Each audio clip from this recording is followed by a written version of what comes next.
আমি একটু জায়গা কিনছিলাম জামালগঞ্জ 2012 সালে। তো মালিকরা প্রত্যেক সম্পত্তির কাগজ দেখে আমি জায়গা রাখা 2012 সালে রাখার পরে আমার নিজের নামে রেকর্ড এসে পড়ছে। আমি যতটুকু জায়গা কিনছি ততটুকুই আমার নামে রেকর্ড এসে পড়ছে। রেকর্ড আসার পরে এই মালিকের নিজের নামে এবং তার ভাই বোনের নামে অল্প অল্প করে কিছু এই জায়গা থেকে ভুয়া রেকর্ড আয় পড়ছে, ভুল রেকর্ড। এই ভুল রেকর্ড মূলে হাবিবুর নামে এক ছেলে সে এই জায়গাটা খরিদ করছে।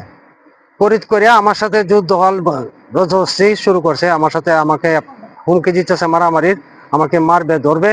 আমার ঘর বান্ধা, আমার ঘর দোকান ভাড়া দিছি, দোকানদারের চুক্তিনামাও আছে, 3 বছরের চুক্তিনামা দিয়েছি দোকানদারে, এবং কারেন্টের মিটার আছে, মিটারও আমার নিজের নামে সম্পূর্ণ। জায়গাটা তার নাম হচ্ছে হাবিবুর রহমান। হে আইয়া কইরো তার জায়গায় কেন থানা তামদারে দেখাইয়া নিচ্ছে, নেওয়ার পরে তারা বিচারও করছে। যেদিন আবার বিচারের তারিখ পড়ছে এই দিন হে গড় দুয়ার ভাঙ্গা হে তারই করেছে। আমরা আবার থানাত গেছি বিচারের লাগি, তারা থানাত বিচার লইছে না, তারা কইছে আমরা কোর্টও যাইতাম কি, তারা বলি পারতো না।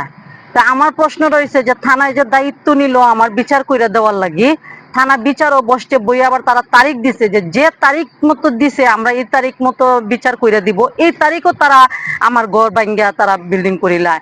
আমরা থানাত গেলাম, আমরা সুবিচার পাইছি না। এই দোকান ঘরটা আজকে হঠাৎ করে 4-5 দিন হয়েছে আমরা দোকান ঘরটা ভাঙ্গা, আর তারা গড় দলাল গড় তুলিলা আলো টাকার বিনিময়ে কিছু পক্ষবাদী মানুষ আছে তার শক্তিদের এই গড়টা ভাঙাইছে। আর এখানে আমার পাঁচ পাই বিদেশ টাকা পয়সা যা লাগে আমি দিব, আমার জায়গায় কেনাই পাইতাম যে কোনো বিনিময়ে। আর আমরা দাবি হইলো হাক যে যদি আমরা পাই আমরা জায়গায় আমরা পাইতাম। আর আমরা গড়টা যে আজকে 14 বছরে মানাইল গড়টা বাংলা, আমরা অসহায় মানুষ, আমরা ওটা বিচার চাই মাননীয় সরকারের কাছে।